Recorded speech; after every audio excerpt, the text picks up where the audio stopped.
Bande kabuka vo uchi obenganga balobi sete. Oyo kili kambo bazo ba carte de lecteur est-ce que yebi keza ya solo pourquoi zo lobe dangote na bi bon na yoki keza ya na yoki je peux pas dire keza ya solo mais na yoki ke bato bazo luka ba carte de lecteur pour ba lingi bas opportunité à circuler bisika ba FRDC bazali comme ça ils vont aller s'installer là-bas parce que bazo kima déjà suite à mouvement na bango M23 et bandi nde ba ko ebisanga siko boy c'est vrai que bato bazo luka ba carte de lecteur certains même ba comme kotia ba mbongo au tekeli carte électeur na yo loko so zoami de na zone o FRDC azali ozana kati ya sécurité ozana na kimiati ozana likambotet ozomona ba wana eza deux catégories na ko expliquer kala mingite alors abalobi ozo ba mususu baza ba congolais bazoluka ba reprendre ba identité na bango po ba koma ko circuler place o FRDC azali po na kaya ba contrôle ba sa nini ba bloquer bango te ba bloquer bango te et puis le quoi M23 comme ko kufa kuna ba comme ko sacrifier ba congolais et belé ba congolais ba comme ko disparaître ba so ba te place nini ba congolais ngo ba kei bango ba ju décision ko ça nini communiquer la carte d'électeur. Il y a même quelqu'un qui m'a envoyé une vidéo en train d'expliquer ce qui s'est passé hier dans l'après-midi avec sa petite sœur wa kenote ka ba pomme de terre na opé sa place en moteza wapi mais na opé sa te. C'est Rwandais même, parce qu'il y a deux catégories, il y a même des Congolais et même des Rwandais. Pour des Rwandais, parce qu'ils ont peur de retourner au Rwanda. Parce qu'ils ne savent pas encore ce qui va se passer. Ils savent seulement que l'ordre est à retrait et c'est côté. Maintenant, est-ce que parce qu'ils n'ont pas réussi, il y a une mission à éliminer une fois de retour au Rwanda, ça on ne peut pas spéculer, on ne sait pas. Kagame est capable de tout. Maintenant, la décision est pour retourner. Ou pas na bango ba militaire, ou pas Kagame parce que Kagame ne peut bango bo kende. Suko le roi bateau ba tia Kagame place ba se Kagame longo la ba nyanga la 4 na Congo. Kagame pas comme ça bango nini bozonga. Mais là c'est à Kanda wana il y a maintenant ceux qui craignent pour leur vie et qui se disent voilà moi somba ta carte d'électeur ya congolais atika na Congo les kazonga na Rwanda. Pour troubler ces côtés. Ils n'ont plus aucune garantie. Il y a protection, to ya bato M23, to ya bananga na banani, et comme il passe. Et il y a ba Congolais, si vous bazou kaba samini, pour ba circuler, pour ba comme commis déplacer net de Goma Bukavu pour d'autres localités où ba FRDC bazali. Comme ça, on va retourner ba yo nano ya ko sa nini, ta carte ngai mutuboy. Ba même ba musu bazu ba mbongo bazo linga ba somba ba carte. Ba pesi o teke lié yo. Le roi yo si ofanda ka dia wana ba si ba yeli ko zakawana, moto ya lo ba teke aza étranger to ko, ne carte na ngai bungaki. Et puis bato bazo contrôler ba continent. Maintenant que le babo na bandero nanga ya nord et sud Kivu. Vous n'avez aucun intérêt à faciliter la tâche à ces gens-là. N'oubliez pas ce qu'ils vous ont infligé pendant plus d'une année. N'oubliez pas que nous, vos frères et sœurs dans les médias, on a été ciblés parce qu'on vous défendait dans cette situation-là. Encore que ce n'est pas encore terminé. Si vous les hébergez, si vous leur vendez vos cartes de lecteurs, là, sachez que demain, ils vont ressortir du milieu de vous pour commencer à vous attaquer. Donc, vous aurez vous-même entretenu votre propre insécurité. Je ne pense pas que vous puissiez accepter une telle situation. S'ils viennent vous demander, dites que vous n'avez pas les cartes de lecteurs. Mais ne vous arrêtez pas à dire ça seulement. Allez signaler au FRDC et au Wazalendo pour qu'ils fassent des contrôles aux Azali appropriés. Wana point ce point mibali. Hier, Laurence Kanyuka na Twitter naye a commis que non bazo regretter boke ne otanga ngana partager de temps en temps ba contenu na bango mais naza abonné na partager après ba blog na bango na te na opesa ka contenu makambo a commis. Alobi M23 azo regretter que le gouvernement congolais a s'entêté à koboya ko respecter ba engagement bazwaki na Doha. Bazo regretter nini lelo yo communauté internationale et sali bloc sima ya Congo alors qu'il faut na katikati pour na ko trancher pour ba parti nyonso ba se retrouver wana Laurence Kanyuka Manyuka o ya zali porte-parole ya ba mbwara nyerera oyo ya ba terroriste armée rwandaise na tongo lelo boke na compte ya Bisimo boke ne rotanga a posté d'abord vidéo. Azoko expliqué, on a pris les engagements, ça ne doit pas rester unilatéral, il n'y a que nous qui respectons, et FARDC Azoko attaqué position na biso, bazo bombarder biso, alors que to signa ki ba accord, to kolongwa awate, et bonabo. Wana Bisimo alobi. Maire ya ville ya Goma, oyo ezali pe Rwandais, asali pe vidéo lobi na pokwa po ezo yinda kuna vraiment mbutu koti asali vidéo lobi na pokwa alobi oh non bato bazo spéculer que tozo ko se retirer bientôt na Goma na Bukavu bazo kosa na bango po ndenge ezali boye toyokana ki na bakor kuna ke tokobanda na ko se retirer na 30 km ya bisika nyonso tozwami bongo toko observer nini ekoleka Congo pe face à part na ye bongo soki to continuer tolongwa totika wa libera Willy Ngoma peut disait la même chose. Willy Ngoma disait que Bokozana Goma na libera bokende nulle part. Ba vidéo na ezo continue ko circuler. Ba vidéo ya Willyra ezo continue ko circuler. Ouais banda ko défier mboka ke non etala tokolongwa te tokotika na moto awana ke akena Goma. Bana Goma batoto ya Goma muto distrait muto ozawa tokotika tokolongwa te. À chaque fois que les Américains disaient il faut se retirer de la RDC, il faut quitter tout ça, et répondaient quoi. Et puis tu as des naïfs qui partageaient ce genre de vidéos. Oh, chancela, tu veux que les gens bino monobi ke babi baso longa, bako babi ke bako longa, toko suka siko ndenge nini. Ulingo mangoye mo akiwa bisiko. Bon makenga. Hein? Yoso mona mutu. Azo yiba, bokangi alobi wina azo yiba.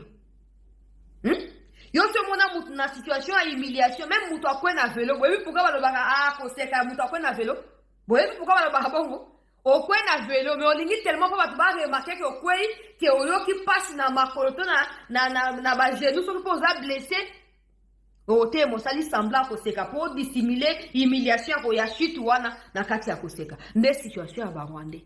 Ils vont vous faire croire de toutes sortes. Ils vont respecter droite. Tu as 30 km. Non. Mais non, comme à casse le quoi, Ndonga et Banda le lote yabino ba Rwandais. Et Banda le lote. Bon, on a tous les jours. Tata on to fia pour la bino bozo wangana. Tozo ni atabino bozo wangana. Et bon, il y a retrait. Ngas na ça qui bino comme les gars qui. Ba fandi kinya, ça fait plus d'une semaine. Il n'y a plus de confrontation entre eux et nous. Parce qu'ils n'ont rien à dire. Ils savent qu'ils doivent se retirer. C'est soit les pouvoirs de Kagame, soit c'est les troupes rwandaises au Congo. C'est entre ces deux choix-là. Et ces choix sont présentés à Kagame, pas à la RDC. Parce que c'est nous qui sommes victimes ici. Et Kagame, ndenge na zoyoka, a aussi la choix à retrait. Ako benda moulaye, ako luka ba complication, ako saba nini, a retirer moi à 10 km à PMI, à reculer, mais la nuance, il faut compter en qu'ils a déjà début à retrait. Je vous dirai aussi pourquoi la RDC doit continuer à faire sa part dans un instant.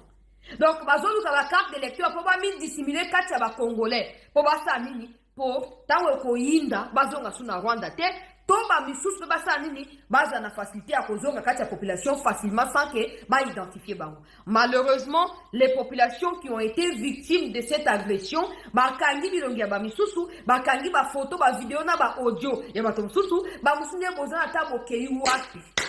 Ato bina tie 1 million pour la carte d'électeur population pour traquer au kaka. La solution que vous aurez dans ce genre de situation, c'est de rentrer au Rwanda. Quand vous disiez ici Tshisekedi, il est président de la République. Il a le pouvoir d'utiliser tout ce qu'il a, tout ce que le Congo possède pour le bien, tout comme pour le mal. Abstenez-vous de vous joindre à ces agresseurs-là. Parce que le moment venu, vous n'aurez plus aucune explication à nous fournir. Vous nous avez dit quoi? On défendait Tshisekedi parce qu'il est kassaïen comme nous. Et vous faites ce que vous voulez faire aussi pour les Kivu. Pas tous, ceux-là qui ont pris les armes contre les pays. Nous sommes des Kinshasa ici, vous êtes à Kinshasa, vous ne connaissez pas nos réalités, toujours dans des mythes comme ça. Nos réalités, ceci, c'est là. Mais aujourd'hui, pourquoi certains cherchent des cartes d'électeurs? Pour en faire quoi? Pourquoi d'autres cherchent même des copinages? Na ba Congolais, Kapoatika na Congo. Boki manini. Et ça, nous bandeli, bozoki manini. Maintenant, regardez ce qui se passe côté à Rwanda. Bozo, on a trouvé le côté de la communication, comme il y a toujours à 30 km.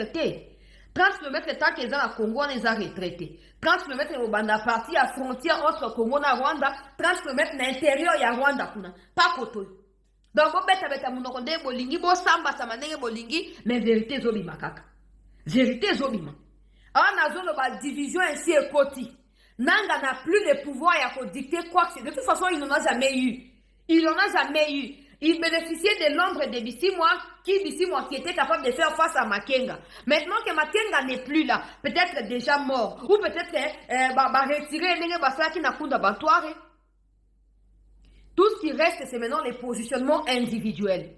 C'est comme ça que si vous remarquez, même dans les déclarations officielles du côté du Rwanda, ils ne font plus allusion à Makambo à Doha parce que la plupart des gens qui restent encore dans ces mouvements-là, qui se disent être des Congolais, doivent tomber. Le Rwanda n'a pas de place pour eux. Le Rwanda les a déjà exploités. Donc, comme la phase finale de la situation, au Rwanda, il n'y a pas de terre pour des inconscients congolais qui ont vendu les pays. Nasina Lobango Bandakala. Ongai kamere, ongai bayati, soki bahati, soki nani, ngai nani au corbeil diamba. Eza po Congo pesibino moi, posture moko boyango boza lokwa ba interlocuteur ya batuana. So bozali ka batu pamba que Congo valoriser ne pesino ba poste politique, ces gens-là ne seraient pas venus vous chercher.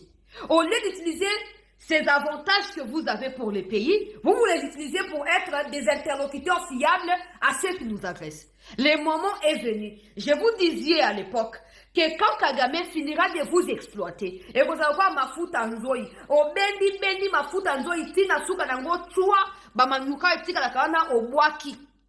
Si Kagame ne peut même pas protéger les Makenga, comment pouvez-vous croire qu'il va vous protéger, vous qui êtes des Bantous, vous qui êtes des Congolais? Je ne le verrai plus jamais. Tolobakame de fois, Congolais à solo, aux ascenseurs pour nous koyeba, maïmazali pour les Kanamboka et le Congo, c'est-à-dire état de santé, hein, Kamboka nayo, pays la ligne nini, la bouki nini, éviter son molo, tous les Kamboka. Non, bande ko ba Congolais mbote na bino d'abord partout. Bisika tout bozo na biso, tous les Sengo. Toyel sa bino tangu nyoso. Soki bo moni ngana ndeko docteur boye bagake toye kolobela mboka Congo. Voilà, tokobeta na bino masolo awa bokoyoka ba bonne nouvelle otozana yango. Oui, ce sont des bonnes nouvelles. Ah, parce que tolobi boye 72 heures donné au M23. Bakanga bisaka bakende. Bakende wapi molo? Tokobeta masolo. Tokobeta masolo. Ah, bande ko ba Congolais ba boye ba place ba okende. Parce que tout est dévoilé. Nous se sommes dit na réunion au niveau ya États-Unis d'Amérique. Tobeta masolo, toko se kananga et longo na bino. Déjà na ba commentaire déjà. Bopesa nanga mbote. Voilà. Bopesa nanga mbote. En tout cas, na ba commentaire comme biso au revoir nanga. Oui, au revoir Joseph Kabila. Voilà. Au revoir Senko. Batwana nyoso mbote. Bazali mibale nanga na porte-parole ya ba IM23 siko na côté ya Sud Kivu. Yé pe asengi pardon. Alobi akopoka malili ya chanzo te. Tokobeta lisolo okoyeba chanzo ezali wapi. Yaya. Ah. Yaya. Donc makambo eza au sérieux awa. Moloto to songi sana ba internaute ba congolais sur la chute ya Uvira. Voilà. Tu te souviens encore on débat toi finga biso. Ba toi finga biso ba sekaka mais les lobbies sont de toisigiré. Et d'ailleurs, tokobeta lisolo pe awa na kati biso bande ba congolais. Tokolobela bino sur dossier pe ya Constant Mutamba. Oyebi ke ndenge to solo la awa ndenge ndeko docteur uti ko na bino. Tango tozaki ko défendre même tango ba Uvira. Makambo Goma, makambo Bukavu, belé babata maki. Oui. Babata maki. Mais tout le monde bango awa, bakomi siko kobima. Bakomi kobima au-dessus de tout le monde. Mais basundo la kibiso. Mais toka kika nte momoko boy ba yeme veto basala ki. Uvira tomber. Babina na Kigali na niveau o bokoyi ko machine te. OK. Uvira ezala ki piège à monene pona. C'est-à-dire makambo nyonso to vivre lelo. C'est après la chute ouverte. Donc le président Tshisekedi a kangaki penza mutema, moloto. Voilà. Abi bana Uvira bolimbisanga. To dimana ko encaisser kuoyo. Mais ça va produire les effets. Donc après la chute d'Uvira, Ndeko aussi a commis baïbaï rébellion. Merci. Merci na Ndeko nangai. Ndeko nangai, il s'appelle qui? Christian Louyeye. Alobi baïbaï la rébellion du M23 et vive la paix en République démocratique du Congo, l'intégralité de notre beau pays. Merci na yo. Bandeko ba Congolais, sans plus tarder, tokoti na vif ya sujet na biso. J'espère que boyokaki moloto boyoki nga tobandi mpe lisolo lisolo tomemeli bino eza nini bandeko bacongolais. Bandeko bacongolais eza na eloko etikalaka éternel te wana esengeli boyeba yango. Soki eza na moto atikala éternel, voilà pourquoi on parle sur l'éternité ezaka nzambe. Voilà. Pona biso bato ezaka ne bandeli mpe ezalaka na suka. Ndenge tozobeta mpe lisolo na makambo ya constitution. Ce n'est pas dit que si Tshisekedi change la constitution, Tshisekedi restera éternel. Non. Après Tshisekedi, c'est le président. Moloto qui va devenir président, peut-être moi, peut-être vous. Voilà. Mais biso tolingi to longola kaka ba astuce ya ba Rwandais na makambo na biso. Bande de choses graves étonnantes. Moloto. Dans le première mission. Congolais to réfléchir. Comment un ministre rwandais des affaires étrangères a Zotambola pour s'opposer sur le changement de la constitution, constitution ba congolais. Et zo comme ça ya ko sakanate. Na ba mindele zo le kila bango. D'ailleurs ezaka yete. Parce que na réunion elekana kila le 17 na le 18 le niveau États-Unis d'Amérique lorsque la délégation de la République démocratique Congo na ya Rwanda bakutana ki na États-Unis d'Amérique bande ko ba congolais na ebisi na bino ke ba yi Rwanda ba lobi au nord c'est que ya changer constitution. Oh, butela nanu. Mais Masadi Boulos kuta kamwa ya ko kamwa. Masadi Boulos alobi oh. Makambo Congo telibino. Concerne de quoi? Ba Rwandais ba ke États-Unis. Ba plaider ba kamna ba FDLR ba tiki. Oh, tozo banga Tshisekedi nga changer constitution. Qu'est-ce qui se cache derrière la constitution? Voilà. Yangonga na moloto tolobi président Tshisekedi toko porter yo plainte. Président Tshisekedi. Nous sommes prêts à porter yo plainte. Voilà. Soro batuni biso bozo porter président Tshisekedi plainte pour nini? Toko loba non assistance à personne en danger. Et puis ndeko docteur zo si abino. Yemo comme kozambo kalobaki nini? Alobaki ke nina mwaza la loi suprême. Le salut du peuple congolais. Le salut du peuple, c'est la loi suprême. Ah où est dossier à salut à peuple congolais. Parce que tu expliques que bande ko congolais. Oui. Maman moko na kananga alobaki. Alobaki que il faut à un moment ko betaka mokozambota mokozamboka mbata. Na langage alobi ya mbata te. Voilà. Neti biso to la musa mokozamboka, c'est-à-dire quoi? Comment ba Rwandais au lieu de s'occuper d'un problème na bango, ba oluka ba yeba makambo constitution. Donc tu veux comprendre la naissance de la guerre, c'est la constitution. Constitution. Bande konabiso ba kufi na Goma na Bukavu, c'est la constitution. La guerre.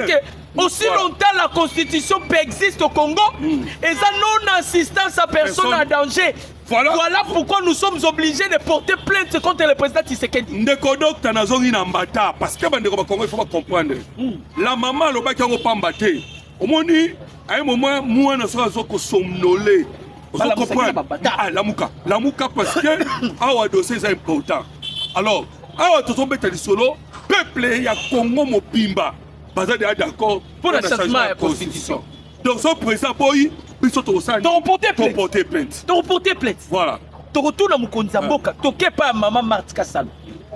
Tu as porté plainte pour la mort parce que non assistance à personne en danger.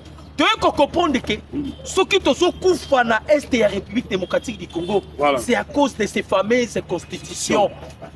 Yango Bomoni Katumbi a beau type courage. Nous avons une belle constitution. Katumbi, il s'agit de constitution par état. Et puis, Bango Bazala Kaka Bongo, Bazela Kalego, et où t'es pas Paul Kagame. Tant que Paul Kagame, lobby, Olivier Ndungire, le ministre des Affaires étrangères, à lobby, une délégation à Rwanda en États-Unis d'Amérique, à lobby, tout le monde est politique à Namba et Koloba. Après, il politique à Namba et Koloba, Mbamo, tout le monde est cholé.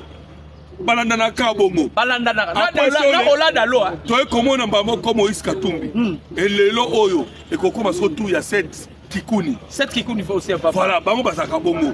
Donc baloba kaka ya kolandana. Donc ça exprime encore. Moloto CNS ayo kabiso bien. Voilà. Na Conseil national CNS c'est-à-dire Conseil national de cyberdéfense. Voilà. Na Conseil national de sécurité. Voilà. Tolobi ango soki lisusu mokonzi ya mboka alekiseli biso 2 mois sans pourtant kobenga les 2 chambres bazala réunis pour baluka constatuer comment changer cette constitution, nous allons porter plainte contre le président de la République. Donc porter plainte jusqu'à quand vous allez changer cette constitution. Voilà. On n'a plus besoin de cette constitution. Soit mokonzi ya mboka to porter yo plainte, soit to changer biso constitution. Et puis soit to porter plainte. Infraction au Kangaï Zanini. Non, non, c'est haute trahison. Parce que constitution, voilà. C'est la haute trahison. Voilà. Oh, non, a trahi le peuple congolais. Oui, article constitution. Le peuple congolais, il sait que non. Changer constitution. Voilà. Changer constitution, mon côté. Voilà. Tozo senga yango po to comprendre que ba Rwandais ba bata makasima ya constitution. Voilà. Bande ko to yo kasiko yo masolo. To yo kama solo. Bande ko ba congolais ba Rwandais bakomi na suka baye koyebisa nanga luka esika kokende. Ce qui est plus grave, moi je pensais que tous les services que Nanga rendait pour les Rwandais, Kagame Kosoya même na Kigali, mais non, Nanga vient d'être rejeté par Kagame. Voilà. Pour votre information. Natangela bino na lomba. En attendant de Kodok Azotangela bino. Parce que ngana yebaki, voilà. Ngana yebaki musalo yo Nanga saleli Rwanda. Kagame nga izwa Nanga amemaye na Kigali. Mais Kagame ayebisi Nanga bu déplier. Voilà. C'est-à-dire bandeko, en attendant de Kodok Azotangela bino, na niveau ya États-Unis d'Amérique, makambo sila qui le 17 et le 18. Le Rwanda a sauvé sa peau. Donc tous les militaires, parce que le calendrier est déjà, il y a retrait à militaires rwandais dans le sol congolais. Le calendrier est Bimaki. Alors, les Rwandais ne sont pas qui na Mokozamboka ou bien la délégation de la République démocratique du Congo. Bobby Missa secrétaire. Il y a calendrier. Il y a calendrier babo ya calendrier arrêté là-bas. Alors, vous allez maintenant constater que dans la zone sous contrôle, il y a des Rwandais. Ceux qui vont se retirer. C'est une question. Congolais C'est une question qu'on devait poser. Voilà. Est-ce que Paul Kagame a minute soit comme une double fraction? Voilà. Kagame a kosaki mokili mobimba, les M23 sont des Congolais. Kagame a kosaki même les États-Unis, a kosaki même M. Smith, les M23 sont des Congolais. Mais là où il se retire avec les M23. Est-ce que Kagame va expliquer cela dans le Conseil de sécurité? Là, on se pose maintenant des questions. Les choses sérieuses commencent. Nanga dans la tourmente. Désormais isolé et abandonné par son maître Paul Kagame. Une source bien positionnée au sein de l'AFC confirme sous anonymat les calvaires qui règnent actuellement au sein du mouvement rebelle.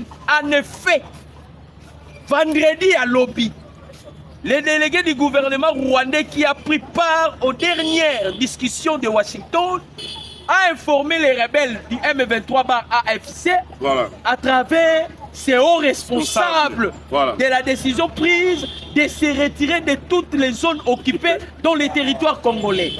Le fait pour les Rwandais d'avoir débuté avec le retrait de ces éléments RDF depuis lundi dernier du territoire congolais. C'est un signal fort lancé pour mettre fin à ces hostilités. Vous devrez faire de même, retirer vos éléments, car après nous, vous serez écrasés par votre gouvernement. Il a insisté. Baebisi Nanga. Avant que tu Baebisi Nanga, c'était Donald Trump. Trump a parlé avec le président Tshisekedi. Baebisi Tshisekedi. Makabuya Est globalisiste, ni I, ni O, ni A. Voilà. Ça, c'est le président Donald Trump. Baebisi Tshisekedi. Makabuya Est est allié aux sociétés. Voilà pourquoi vous constatez Donald Trump qui a dit à président Tshisekedi alobi Makabuya Est vanda kimia. Mouya elinga ikoloba même si mouya kamno. Tika bango basala makambo to sala. Tour ya Trump a bengi pas administration na ye. Alobi ngai pe makambo Est na hôtel en les sociétés. Voilà. J'y dévance. Marco Rubio. Voilà. Massad Bolos. Bango. Boye langa rapport dans 3 Voilà. jours. Les 3 personnes wana. Quand quelqu'un de Kodokta a ebisibino. Les 3 personnes en demutu. Ba sikoyo dossier à Est et à République démocratique du Congo. Ah mais c'est pas grave. Boye langa rapport dans 3 jours. Vous vous souvenez de Nani Paul Kagame à Kotaki Julie Vance doute. Alors bien aux gamins. Aux gamins on va pas ça. Quand par exemple c'est bon ça va s'occuper dans Iran, ils s'occuper dans Makambo Italie. Pas Kaboli batache. Makambo Iran sont dérangés à Makassa. En tout cas Makambo Kagame son a côté yango. Je vais tuer tous les Rwandais. Ça c'est Donald Trump. Voilà. Avec la colère que j'ai, son habina kota Makambo Rwanda. Je vais tuer tous les Rwandais. Donc on peut ça on ne va pas mettre l'eau moment pour alors je ne m'intéresse plus à dossier wana. Je refuse aussi partenaire nanga fiable Tshisekedi. Abenganga lisura tout nanga makamba est. Bino bopé sanga rapport dans 3 jours. Voilà pourquoi vous avez vu mon autre lobby 72 serres. 72 serres. Nanga na sekayo. Bandeko. Depuis quand ya mois de avril au Kota. Moloto sekaka ko ou sekana nanga. Voilà, toko seka. Bandeko. Depuis quand ya mois d'avril. Bandeko est ba ozwa kimia. Comment et comment libérer. Depuis parce que Batia déjà Kagame et le 15. Le 15 Oyo, Bandeko comment pour permettre la tangela bino. Le 15 Batia déjà Paul Kagame. Parce que Robert Alisolo na nous ya je ne sais pas si il y a un document. Voilà. Je passe pas qu'il y a un document. Bon, ça va, yo, ça va. Ordinateur. Na kotangi ya bino document ngo. Donc ndenge za boye, bacheli ba bisi Paul Kagame ke le 15 avril. Le 15 avril wana za po azosko yo faux persuka. Au cas où à partir le 1er avril, tu le 15 abimisi ba soda na ité. Et ndeko docteur uti ko sabino bandeko. Ba to bazo ke Rwanda, ce sont les militaires rwandais. Mais ba M23 Bananga, Babisimwa, Bango Bazangi passe au Kindi. Alors, selon la décision où ils sont maquis, Bango Nyon Sobakotika, Ruchuru, Massis Bandeko, Bandeko Banamboka Masisi, Tokuta na Masisi Kalate. Papa Fona Beta tout. Tozoya na Masisi. Tozoya Kuna Masisi. Olelagi trop docteur ya, Tozoya. Donc, Babisi Bango Botika Ruchuru Botika Masisi. Vous savez pourquoi Babisi Bango Bongo? C'était parce que Bango Bakenda qui na makambu ya FDLR, Baïbo Sava, comme il a dit FDLR, Bobima, gouvernement congolais pour remplacer, pour que le gouvernement congolais a neutralisé FDLR. Donc, il a une capacité ou alors, voilà pourquoi 72 heures autour de la congolais. Depuis Kalaké, Kagame a eu ce mois d'avril. Voilà pourquoi, comment qu'il est bon, vous imaginez Kagame a suivi vraiment Batou, le quoi dans la classe. Allez, botelema. Ba ministre, ba gouverneur, ba telemi et Kagame a zolo bana bango. Ne ata botelemi boye. Mais bon la kaka. Oza inutile. A telemi si ba bi bo la kaka. Bo la kaka. Kagame a suivi. Voilà. C'est pas pour ya Kagame a lobi bongo. Bandeko Kagame déjà yebike a échoué complètement. Alors, dans le document, je vais vous le dire. Oyoka, maman la frappe pour la bombe. Oyoka, c'est le côté, moi, mes côtés, c'est le. J'espère que vous êtes informés. Voilà. Yeah. Divorce entre Senkona et SCC. Vous voyez bien, moi, mes côtés, c'est le. Divorce entre Senkona et SCC. Boyoka. 5 ans et le SCC divorce consommé. Voilà. La constitution divise ces deux financiers qui hier engagés pour les intérêts communs et aujourd'hui diversent. La 5 ans après son assemblée plénière finie il y a 48 heures déclare être opposé à un quelconque changement de la constitution et refuse même sa révision. Cependant, l'SCC qui s'était réuni aussi dans sa 65e session ordinaire du comité exécutif national du 11 au 15 du mois de ce mars de l'année en cours, s'est montré très favorable au sujet du changement de la constitution, bandeko nanga. Bandeko. Voilà. Bandeko. Oyo eza nzambe. 5 ans, bamiyibi boko sambwa. Et c'est ce balobi. Tolandaki docteur nous a expliqué. Docteur nous a expliqué. Muto a SSC a senga kinga la tinde la ye. Accord de l'emera. Na laksaki yo. Muto a SSC. Je l'ai expliqué ce qui se cache derrière l'accord de l'emera. Voilà. Aïbi singa mouana. Soki mouya ya banayi ko expliquer biso boye. Donc to kota ba bêtise wana te. Mususu su mouya ya. Voilà. Vous devez expliquer bien des Congolais. Papa on a le bien bana ezande boye. On peut pas permettre Moké Kende. Voilà. Na ebisi bango ba papa. Si vous continuez à soutenir la Senko, vous contribuez à péché aux Salamana Est de la République démocratique. Papa Ntani. J'aime les amours Makas. Pas Matissa, j'aime les amours Bandeko. J'aime les amours. On décide déjà à 200. On sent déjà que là il veut comme maman qui est lourd. Lourd. Parce que j'aime les amours. Pour la j'aime. Oh Bandeko, faut que vous allez à Sengo. Vous allez à Sengo parce que bitumba oyo to bandeko yeba te to kosilisa yango ndenge nini mono. Voilà. Avec tous les pouvoirs que Kagame avait sur cette terre. Kagame était considéré comme un dieu. Peuple congolais, vous devez avoir la joie. Et c'est tout le temps que Kagame na michoyo azangi kimia. Kagame azangi kimia. Même Bachole peut bazangi kimia. Bachole bazangi kimia babeba ni na SCC. Babeba ni. SCC lobby. En tout cas, to kokota sous ba bêtise na minote. To pesi tiseke di raison. Et vous savez pourquoi? Parce que bah SCC va comprendre ce qu'on clairement que Senko a vraiment na Rwanda. Il suffit simplement qu'on a la nage oyo il politique namba lobby. Il y a soudanisation. Et sur le pas kolobao, je vous mets en garde. Ce qui auto kolobate, c'est-à-dire le dialogue. Donc on moni bango tout ba komi kanda. Papa moko atuni chole. Moloto papa moko atuni chole. ABC chole. Dialogue, ça va tontimi. Mais yebisanga. Lubero est libéré par dialogue. Voilà. Ou par un mot d'ordre venant des États-Unis. Sur la culture, c'est l'ongilacé. Yoka question. Vous dites que sans dialogue, il y aura des choses qui vont s'empirer. Mais on vous pose la question. Les RDF quittent les sols congolais par un dialogue ou par un ordre donné par les États-Unis d'Amérique. Asangi argument. Asangi argument. Voilà. Asangi makamba koloba. Batuni kaka chole yebisa biso. Dialogue nezo bimisa batu na Lubero. Dialogue ne lobi na bananga bakanga bisaka 72 heures babima. Te source ya dialogue si to yebisa bino. Tant on a lobela la troisième voie parce qu'on comprendre la troisième voie de kolobani. Je vais expliquer ça aujourd'hui. Là on fait cet exemple moko typique pour comprendre. Joseph Kabila Kokoma, président de la République démocratique du Congo, c'est la troisième fois.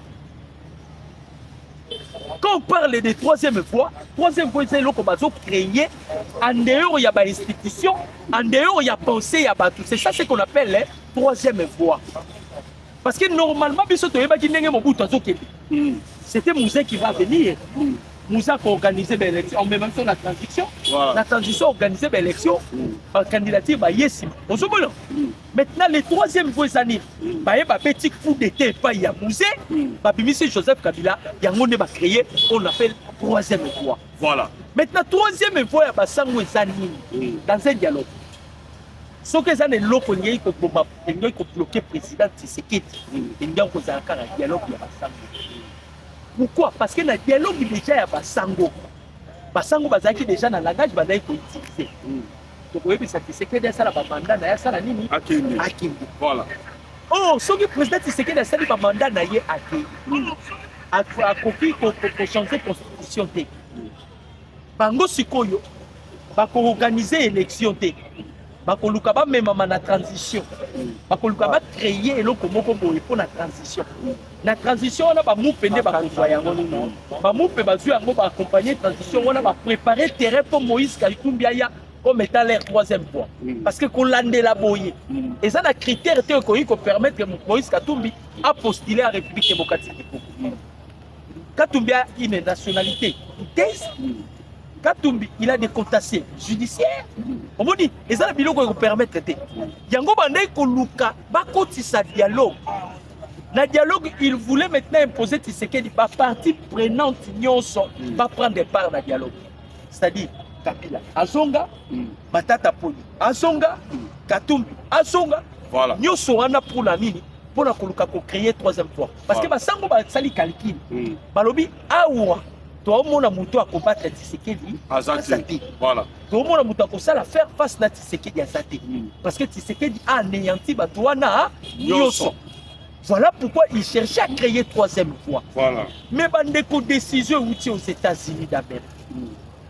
Modloto, ce qui est plus grave, les Américains ne s'intéressent pas. Il y a accord, il y a Washington. Les Américains ne s'intéressent pas à l'accord, il y a Doha. Les Américains ne s'intéressent pas dans un dialogue. Les Américains ont décidé, M23 va Kangabisaka, va Kenya. N'invitez ça aux années de Naninga ko yebisa bandeko ba Congolais que nouvelle moke utiko kweya tout de suite. Paul Kagame en colère. Le pourquoi ya colère ya Paul Kagame par révélation mususu et utiko kweya sikoyo. Bandeko ba Congolais na kendaki na réseau ya bayi Rwanda. Na ke kotala na kuti bango nyonso bazali ko finga kaka. Général Neva, il y a Burundi. Kofinga Général Neva à tout moment. Alors, le général Neva, c'est-à-dire le président d'Aïchimi. Voilà, le président d'Aïchimi. Donc, le président d'Aïchimi a petit Paul Kagame et le Kabakasi. Tu vois, ça qui vient de la bande de Congolais que 2026 est cause à la show pour Paul Kagame. Parce que la République démocratique du Congo, tu as un conseil de sécurité, oui.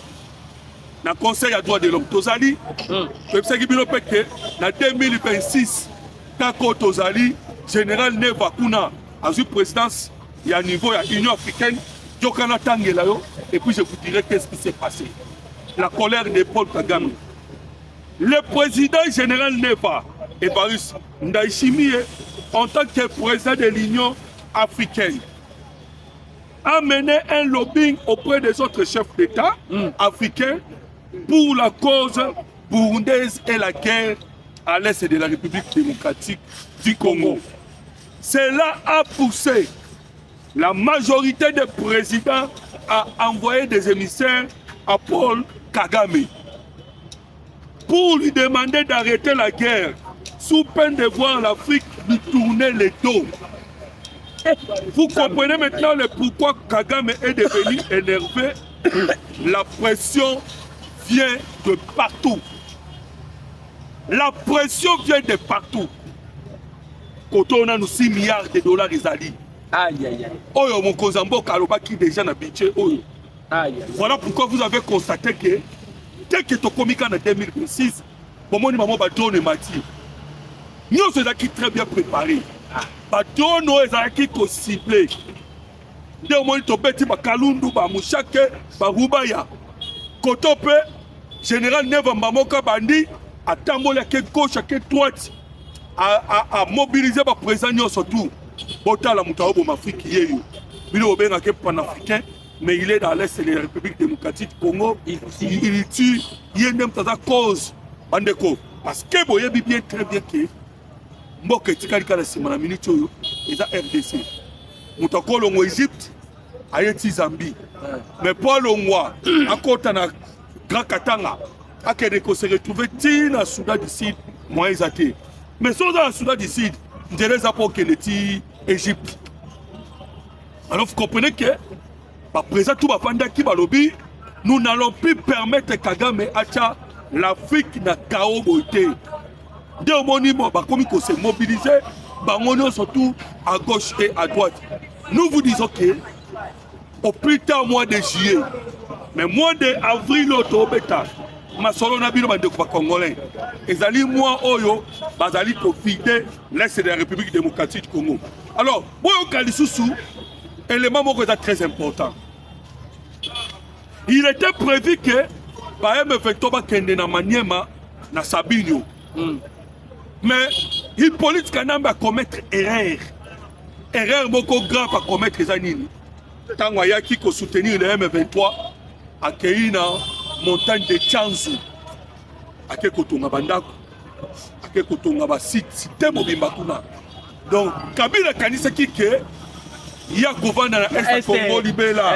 A Kimbo Monaye Belé. À Angers. Donc ande atongela ine ba M23 place ba kende ko boto ngo minduki. Donc ndenge bazo ya Goma ndeko dokta. Ndenge bazo ya Goma. Après Goma ba mema bango directement na montagne ya Tchanzu. Et si ka ba roleka na cantonnement. Comprenez déjà que Paul Kagame appartient déjà au passé. Bandeko ba Congolais, ngana osekaka ba mbongo. Moloto, je ne cesserai ya koseka batoyo. Koko, Moloto. Daniel Sapozalaki na lingwalawa. Na Mike Kebai. Bamelaka bangi na sima école ya Institut de Lingwala ya Bukama. Na sima Bukama. Eza milliers na yebi. Mike Mukebali na Daniel Saf bamelaka bangi na sima wana place bataka ba peinture moko na sima Lingwala wana. Ozalaki ko mela bangi awa na kimia bakanga kote na basoda. Baso respecter statut na babité. O aza député ya bangi, honorable ya bangi. Bakipaka ote. Otiki okei. Voilà. OK Rwanda. Sikoyo awawa. Conopse des opérations. Bandeko. Kagame Lobi, moi je dois sauver ma famille. Nako permettre ba bomelanga en JT. Nazo sekelo au monde mondial. Bandeko ba Congolais, ezali Steve Wembi muta communiquer. Vous savez quoi? Ba Congolais ba comment il va traître. Yoka mambozo loba. Minova libéré. Donc bamboka bazo libéré à mon vitesse moko okozwa idée moi na mboka Congo. Guerre esili, nous vous disons la vérité. Il tout meseli déjà. Oh zomono za pas ya ba Rwandais. Bakomi bango moko. Bango moko. Non, ne ba ça bo. Non, c'est biso ba. Faut qu'on explique ba Congolais. Gilles Vance pour tout Marco Rubio na Massad Golos. Chaque jour, na 18h, babenga Paul Kagame appelle sa compte rani. Chaque 18h, allo Kagame. Mbora ni déjà libéré. On a bimé déjà koto. Dit. Tobenga Tsegedi. Trop pas ebisi so tobenga Tsegedi. Tobenga Tsegedi totuna. Oh ya solo. Donc chaque pourquoi Kagame a fait sa compte rani. Et so soit basango na degré moko. Voilà. Imaginez bango balingaki to vanda to sala dialogue ba créer troisième voie ba kabola est parce que soudanisation wana idée soudanisation c'est idée à choler na mbongo bango balobaki Tshisekedi vaut mieux perdre ka pouvoir oyo Kabila yo kimaka na kedi senso asakani pour soudaniser mais ndeko docteur au cas où maintenant ndenge ba se retirer wana et ba stopper ni ne ko komela bango. Parce que tu as dit Kagame étant un sanguinaire à cause d'un pas comme état sanguinaire. Oui, pour bien pour de m'informer Sikoyo. Boyoka, Sikoyo. Bah tu peux informer le logo. On a fait sa réponse. Voilà. Il y a Moloto. Parce que tu as dit Kagame bien. Bah tu peux informer le logo Sikoyo. Nous avons forcé pour remarquer. Chaleur eza pour ça. La peine a bien été. Mingongo pesa bien été. Chaleur eza. Yo que le logo bah tu peux informer Sikoyo. Les instructeurs polonais sont arrivés à Rubavu, au Rwanda. Les instructeurs polonais. Batuni, bae kosala nini na Rubavu. Or, Paul Kagame, à Obanga. Obanga zobanga zanini. Lorsqu'il a vu le fils de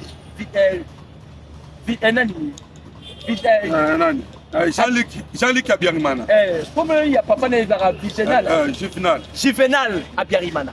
Lorsqu'ils ont vu Jean-Luc Abiyarimana avec le président Tshisekedi, Kagame a compris. Et là, le rôle là, quand Mobutu a monaki Musée Laura Désiré Kabila, na Nelson Mandela, na Museveni, Mobutu a déjà pouvoir l'équipe. Parce qu'il y a qui Mobutu va pouvoir, c'est EAC, non? Voilà. C'est l'EAC. Il y a un autre président Tshisekedi Yaki, et là, qu'est-ce qui se cache derrière l'EAC? Alors, Kagame, tant que Monika Kamwana ya Abiyarimana, là, Tshisekedi, Kagame a simi Moutou.